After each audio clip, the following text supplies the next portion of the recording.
बहनों और भाइयों, मैं हूं आपका होस्ट जटाशंकर पंडित जी। आज इस एपिसोड में रामचरितमानस के बालकांड में मंगलाचरण के सोरठा नील सरोरु श्याम तरुण अरुण बारिज नयन की व्याख्या की जाएगी। चलिए शुरू करते हैं। रामचरितमानस के मंगलाचरण के श्लोक की भावपूर्ण और शिक्षाप्रद व्याख्या। नील सरोरु श्याम भगवती व्यक्तित्व। संस्कृत साहित्य में नैसर्गिक सौंदर्य और दिव्यता का वर्णन करते हुए भगवान नारायण के नीले वर्ण को अनेक रूपों में देखा गया है। नीलकमल के समान श्याम वर्ण शीतलता, गहराई और अनंतता का प्रतीक माना जाता है। यह रंग भगवान नारायण की शाश्वत और सात्विक प्रकृति को प्रतिबिंबित करता है। उनके नीलवर्ण को देखकर भक्तों के हृदय में सहज ही भक्ति और समर्पण का भाव उत्पन्न होता है। भगवान नारायण का नील सरोरु श्याम स्वरूप अत्यंत मोहक और दिव्य है। उनके इस स्वरूप की तुलना जब नीलकमल से की जाती है तो यह उनके स्वरूप की कोमलता और सौम्यता को प्रदर्शित करता है।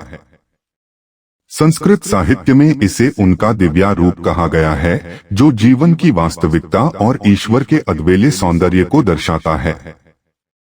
भगवान नारायण के इस नीले स्वरूप का उल्लेख विभिन्न पुराणों और धार्मिक कथाओं में भी मिलता है, जो इस रंग को देवता के व्यक्तित्व का अभिन्न भाग मानते हैं। संस्कृत साहित्य में नीले रंग का धार्मिक और आध्यात्मिक महत्व अत्यंत गहरा है। यह रंग शांति, ज्ञान और ध्यान का प्रतीक माना जाता है। भगवान नारायण का नीलवर्ण भक्तों को संतोष और आत्म शांति का अनुभव कराता है। यह रंग वीरता और संकल्प का भी प्रतीक है, जो जीवन में कठिनाइयों का सामना करने और सत्य के मार्ग पर दृढ़ता से चलने की प्रेरणा देता है। भगवान नारायण के नील सरोरु श्याम स्वरूप की धार्मिक कथा और पुराणों में अनेक संदर्भ मिलते हैं। विशेषकर विष्णु पुराण में इस स्वरूप का सुंदर वर्णन मिलता है, जहां भगवान नारायण के नीले रूप का महिमा गायन किया गया है।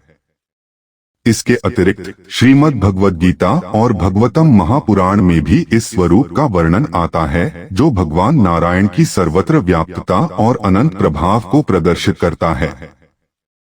इस धार्मिक साहित्य में निहित कथा और संवाद भगवान नारायण के इस अद्भुत स्वरूप की महत्ता को और भी स्पष्ट करते हैं। भगवान नारायण के नेत्रों का वर्णन करते समय उनका सौंदर्य और दिव्यता प्रमुख रूप से उभरकर सामने आती है। उनके नेत्र तरुण अरुण बारिज अर्थात पूर्ण खिले हुए लाल कमल के समान हैं, जो उनकी अनंत शक्ति और करुणा का प्रतीक हैं। ये नेत्र न केवल उनकी अद्वितीयता को व्यक्त करते हैं, बल्कि भक्तों के प्रति उनका स्नेह और ममता भी दर्शाते हैं। भक्ति ग्रंथों और पौराणिक कथाओं में भगवान नारायण के नेत्रों का विशेष महत्व है, जो अपने दर्शन मात्र से भक्तों के जीवन को आलोकित कर देते हैं। धर्म ग्रंथों में भगवान के जीवन का प्रत्येक पहलू एक संदेश और सीख के रूप में प्रस्तुत किया गया है। उनके नेत्रों की दिव्यता को उजागर करने वाले अनेक उल्लेख मिलते हैं। श्रीमद् भगवद गीता में अर्जुन के प्रति भगवान कृष्ण की कृपा दृष्टि का वर्णन किया गया है, जहां उनके दिव्य नेत्रों ने अर्जुन को आत्मज्ञान और धर्म के मार्ग पर चलने की प्रेरणा दी। विष्णु पुराण और भागवत पुराण में भी भगवान नारायण के नेत्रों की अलौकिकता को बड़े विस्तार से वर्णित किया गया है। उनके नेत्रों द्वारा दर्शाई गई करुणा और ममता की शक्ति ही भक्तों को उनके साथ आत्मिक संबंध स्थापित करने में मदद करती है। पुराणों के अनुसार भगवान नारायण के नेत्रों का मात्र स्मरण ही जीवन की कठिनाइयों को दूर करने के लिए पर्याप्त है। उनके नेत्रों की विशिष्ट विशेषता यह है कि वे न केवल भक्तों की मानसिक और आत्मिक शांति के प्रतीक हैं, बल्कि उनके जीवन में मार्गदर्शक प्रकाश भी बनते हैं। विशेषकर ऋग्वेद और अथर्ववेद में भगवान के नेत्रों की शक्ति और भक्तों के जीवन पर उनके प्रभाव का उल्लेख है। भगवान नारायण के नेत्र, जो तरुण अरुण बारिज के समान हैं, अनंत करुणा, प्रेम और दिव्यता के प्रतीक हैं।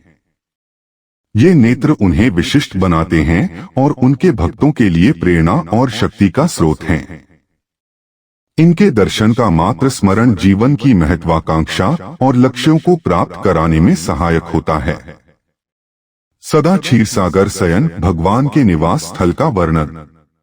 भगवान नारायण का क्षीरसागर में शयन करने का दिव्यता और अद्वितीय निवास स्थान भारतीय धार्मिक मान्यताओं में अति महत्वपूर्ण स्थान रखता है। क्षीरसागर, जिसे क्षीरसागर भी कहा जाता है, एक दिव्य समुद्र है जिसे दुग्ध सागर या दूध का समुद्र भी माना जाता है। यह पौराणिक कथा के अनुसार भगवान विष्णु का निवास स्थान है, जहां वे शेषनाग पर अनंत शयन करते हैं। इस समुद्र का धार्मिक महत्व न केवल हिंदू धर्म में बल्कि समूचे भारतीय संस्कृति और कला में भी देखा जाता है। क्षीरसागर की उत्पत्ति और उसकी दिव्यता के पीछे कई धार्मिक और पौराणिक कथाएं प्रचलित हैं। कहा जाता है कि देवताओं और दैत्यों ने अमृत प्राप्त करने के लिए क्षीरसागर का मंथन किया था, जिससे कई दिव्य वस्त्र और प्राणी प्रकट हुए थे। यहाँ नारायण अपने अनंत शयन में आराम करते हैं। उनकी नाभि से कमल पुष्प प्रकट होता है, जिस पर ब्रह्मा विराजमान हैं। इस प्रकार यह स्थल सृजन की दिव्य प्रक्रिया का प्रतीक भी माना जाता है। भगवान विष्णु के क्षीरसागर में शयन की कथा के साथ जुड़े प्रतीकात्मक अर्थ भी हैं। शयन की यह मुद्रा शांति और उद्घारण का प्रतीक है, जिसमें सृजन, संरक्षण और विनाश की प्रक्रिया समाहित होती है।